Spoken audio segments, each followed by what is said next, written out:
Fala, meus queridos, tudo bem com vocês? Eu sou o Vinícius e vamos responder mais questões aqui levantadas por irmãos que vieram da Congregação Cristã do Brasil ou de outras igrejas onde algumas coisas esquisitas são feitas durante as reuniões e aí as pessoas ficam confusas, né? E muitos irmãos, como eu tenho dito aqui, têm saído desse meio, saído dessas igrejas e ficam com muitas dúvidas, porque em muitos casos, as pessoas aprenderam tudo errado por muito tempo.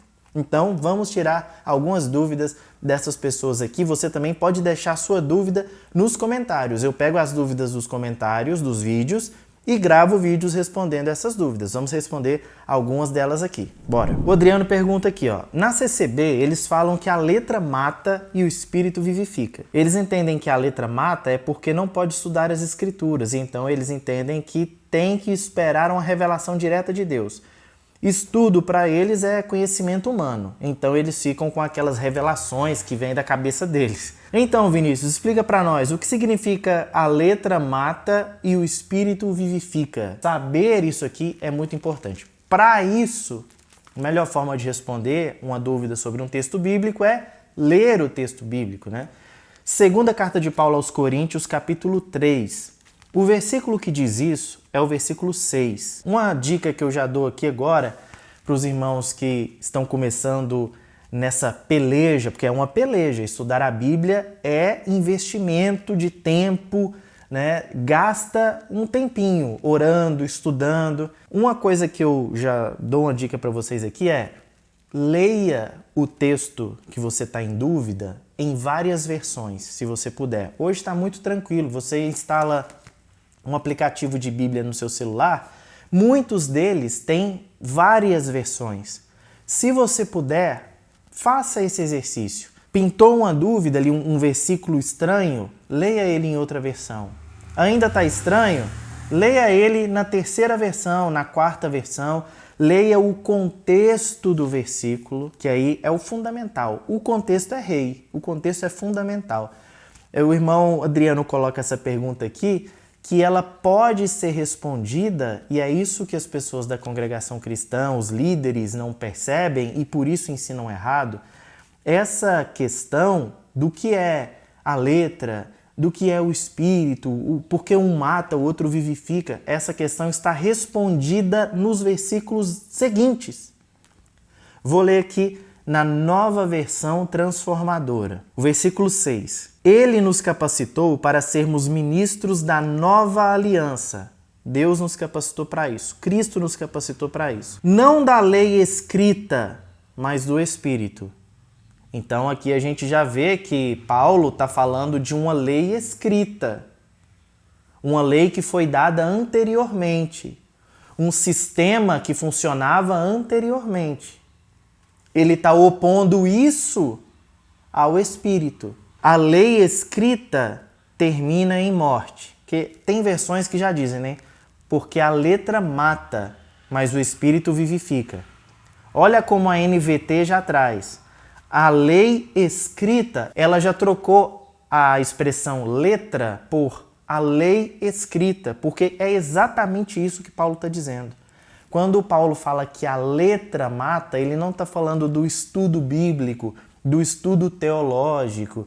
Ele está falando sobre a lei escrita, o antigo sistema que vigorava. É disso que Paulo está falando. A lei escrita termina em morte. Por que termina em morte? Porque a lei escrita de Moisés, dada por Deus, que começou de forma gloriosa, essa lei não tem a capacidade de fazer o ser humano mudar. Essa que é a questão. Então, quando eu desobedeço à lei de Deus, isso me leva à morte. Eu estou desobedecendo à lei de Deus, que é perfeita, que é gloriosa. E isso me leva à morte. Isso é a comprovação de que eu sou pecador. Por isso eu acho Romanos 8,3 um versículo importantíssimo, porque lá diz que o que a lei não pôde fazer, Cristo fez. A lei não pôde nos salvar. Cristo nos salvou, justamente pela incapacidade da lei escrita de nos ajudar. Então aqui está falando da lei escrita. A lei escrita mata. A lei escrita leva à morte, não há esperança na lei escrita. É isso que Paulo está dizendo. Mas o Espírito dá a vida. O Espírito nos deu agora a nova aliança através de Cristo Jesus. Espírito aqui está falando do novo sistema no qual nós estamos, que é pela graça, pela fé. Esse é o novo sistema. É a nova aliança, o novo sistema feito através do sangue de Jesus. Olha só, se a galera lesse o versículo 7, 8 e 9, estava entendido. Mas a galera não lê. O problema é esse. Por isso que as pessoas entendem errado e ensinam errado. Tudo que eu estou falando aqui, eu não estou falando para o irmão Adriano. Ele fez a questão dele aqui. A minha crítica é aos líderes dessas igrejas que condenam o estudo da teologia. E é engraçado como estudar teologia é o que faria eles não cometerem esse erro. Por isso eles cometem esse erro. Eles desacreditam o estudo daquilo que ajudaria eles a compreender melhor o texto bíblico. Paulo então fala no final do versículo 6, a lei escrita termina em morte, mas o Espírito dá vida. Ou a letra mata e o Espírito vivifica. O versículo 7, ele diz, o antigo sistema, que é a lei escrita, que é a letra significa o antigo sistema. O antigo sistema, com suas leis gravadas em pedras, terminava em morte, embora tivesse começado com tamanha glória que os israelitas não conseguiam olhar para o rosto de Moisés por causa da glória que brilhava no seu rosto, ainda que esse brilho já estivesse se desvanecendo. Acaso não deveríamos esperar uma glória muito maior no novo sistema que se baseia na obra do Espírito? Se o antigo sistema que traz condenação era glorioso, muito mais glorioso é o novo sistema que nos torna justos diante de Deus. Qual é o novo sistema? É a nova aliança pelo sangue de Jesus. Essa é a aliança do Espírito. A lei de Moisés mata, mas a nova aliança em Cristo vivifica. É isso que esse texto está dizendo. Imagina só, se a gente entendesse do jeito que as pessoas acham, que a letra é estudar a Bíblia aqui estaria se sabotando. A Bíblia está dizendo para a gente não estudar a Bíblia. Não faz o menor sentido. Quando a gente lê em outra versão, já clareia, né? Já fica mais fácil. E quando a gente lê o contexto, se for necessário alguns versículos antes, alguns versículos depois, como ficou claro aqui, já dá para a pessoa entender e não falar tanta groselha, né? Tanta coisa que não faz sentido. O que a gente aprende daqui então é que, na verdade, a ignorância mata. Isso sim. Gostou da primeira resposta? Então não esquece de curtir esse vídeo, de compartilhar esse conteúdo aqui com outras pessoas, porque o reino de Deus só tem a crescer com mais gente aprendendo sobre a palavra de Deus. Compartilha aí, deixa o seu comentário, faz a sua pergunta para o YouTube, impulsionar esse vídeo para chegar em mais pessoas, beleza? O Igor Vladimir diz o seguinte: meu irmão, quando puder, fale um pouco sobre a CCB usar a Bíblia como um livro de adivinhação, como se fosse uma bibliomancia, ou seja, uma cartomancia usando a Bíblia. Sabe por quê? Eu quis responder essas duas perguntas hoje porque elas estão relacionadas, não sei se vocês perceberam isso. Por que a pessoa tem que usar a Bíblia como se fosse um sorteio? Abre aqui, coloca o dedo e lê aqui qualquer coisa e Deus está falando com ela. Por que a pessoa tem que fazer isso? Exatamente porque ela entendeu o versículo anterior errado. Se ela entendeu assim, eu não posso estudar a Bíblia. Estudar a Bíblia é coisa de gente fria. Estudar a Bíblia é coisa da letra. A letra mata. Eu não posso me envolver com o estudo bíblico, porque isso vai me matar, vai matar a minha fé, vai esfriar a minha fé, é o que muita gente acha. E, na verdade, o estudo bíblico esfria a fé falsa. Isso acontece mesmo. Então, a pessoa vai ler a Bíblia e muita coisa que ela tinha de concepção humana, emocional, coisas que não fazem sentido com o texto sagrado, muita coisa a pessoa vai acabar esfriando, porque ela vai pensar, gente, isso tudo aqui é besteira. Isso aqui que eu acreditava, ou isso que eu fazia, isso aqui não faz sentido nas páginas da Bíblia. Então ela vai deixar de ser infantil, de ter uma espiritualidade infantilizada. Isso acontece. Mas Como a pessoa entende que ler a Bíblia vai prejudicar ela, e é isso que é impressionante, né? Estudar a Bíblia vai ser prejuízo para ela, então ela tem que utilizar a Bíblia sem estudar. Só lhe resta esse tipo de prática, que é, deixa eu pegar alguma coisa aqui, que é o entendimento, e isso sim um entendimento pagão, como o irmão disse aí, isso aí parece cartomancia, parece um biscoitinho chinês da sorte. Você ler a Bíblia tentando pegar aqui de forma aleatória textos onde Deus está falando com você ali completamente sem contexto, isso é desrespeito à palavra de Deus, à Bíblia como palavra de Deus. Isso é um desrespeito à pessoa que escreveu. Imagine só, você escreve uma carta, você está distante, tá? Distante do amor da sua vida. E aí você escreve uma carta lindíssima, várias páginas, falando do seu amor, falando da sua vida, de como você ama aquela pessoa, várias páginas, e manda para o amor da sua vida. E aí o amor da sua vida recebe essa carta lá, e ao invés dessa pessoa ler a carta como um todo, para entender o que você escreveu, para entender as suas emoções que estão ali vazando nessa carta. Ao invés disso, ao invés da pessoa ler para conhecer você melhor e o que você está fazendo, as suas intenções e saber do seu amor, essa pessoa abre a carta que você mandou para ela e fala assim, hoje eu vou ler essa frase aqui. E lê lá uma frase aleatória. Depois, no outro dia, ela abre a sua carta e em outra parte fala, hoje eu vou ler essa frase aqui. E lê lá uma frase aleatória. Você não ia se sentir mal, porque você escreveu ali uma mensagem que a pessoa precisa entender como um todo. Não é para ela ficar lendo frases isoladas da sua carta.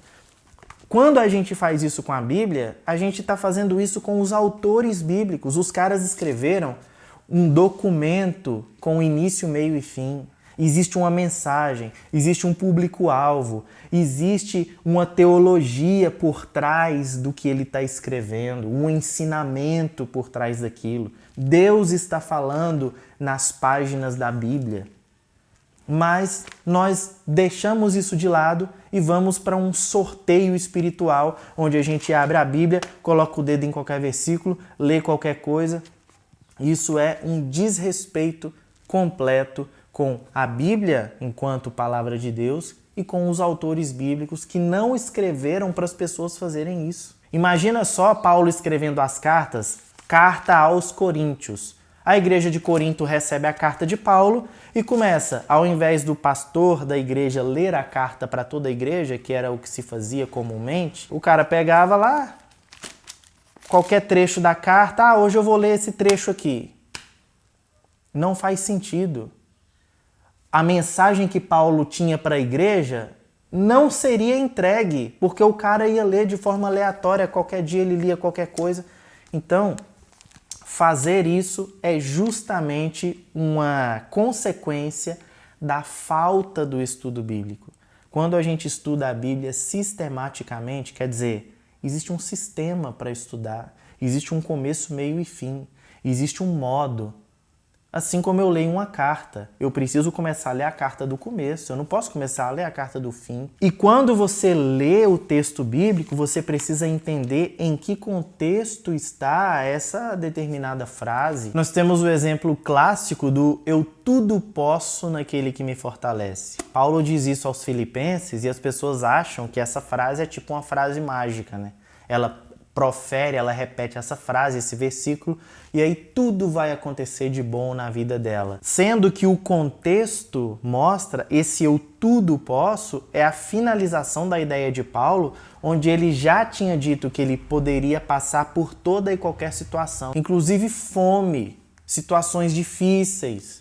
Ele tudo pode, quer dizer, ele pode passar por tribulações, ele pode passar por períodos abençoados. Ele tudo pode em Cristo. Outro versículo que as pessoas muitas vezes tiram de contexto por causa de ler textos isolados é: todas as coisas cooperam para o bem daqueles que amam a Deus. Então a pessoa acha que tudo no universo vai agora se mover para fazer com que ela seja beneficiada naquilo que ela quer.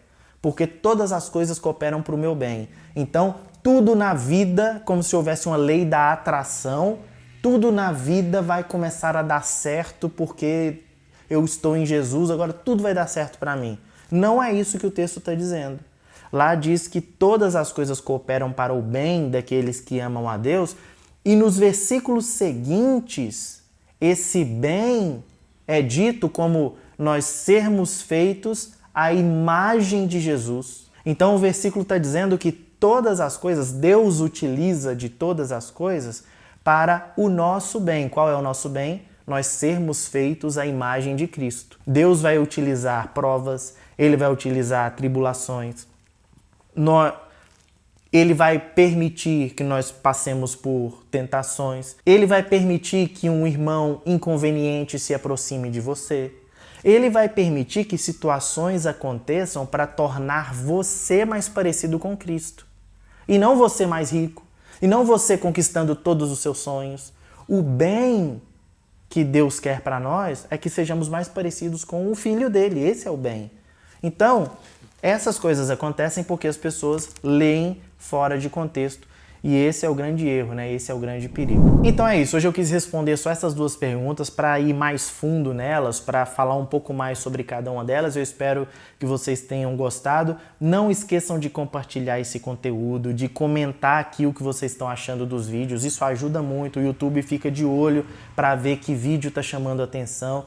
E curta, mande nos grupos de teologia, nos grupos da sua igreja, mande para pessoas da Congregação Cristã no Brasil. E uma coisa que eu costumo dizer que é importantíssimo: o modo como você defende as suas ideias, às vezes é mais importante do que o conteúdo, do que as suas ideias em si. Então, sempre que for falar de Jesus para alguém, sempre que você for esclarecer, falar do verdadeiro evangelho para alguém, faça isso com amor. Faça isso com mansidão. Deixe claro que a pessoa é mais importante que a discussão. Nós queremos ganhar a pessoa e não a discussão. Então, tenha isso em mente, converse, debata, mas sempre com o amor cristão. Beleza? Um grande abraço e até o próximo vídeo.